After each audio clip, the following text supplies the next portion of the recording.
ခါတဲ့အမှန်တိုင်းစကားတွေတွင်တွင်ပြောတော့ဒီဘာကြီးတဲ့လူမုံများလာတယ်မြတ်တာတဲ့ဒီနှလုံးသားကိုရင်မပိုက်ထွေးပြီးတော့တဖြည်းဖြည်းနဲ့တယောက်တည်းဖြစ်လာမယ်ကောင်းဆုံးရှင်သန်နေတရားသဖြင့်နေထိုင်လျက်လူကြိုက်မများလေဘဝကရိုးသားအေးချမ်းတယ်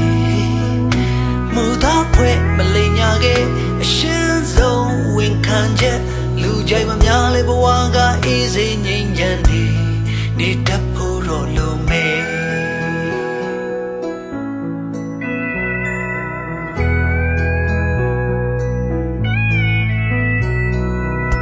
နေချလို့ရင်ချေးတဲ့လူညာတာစိတ်ကောင်းထားတော့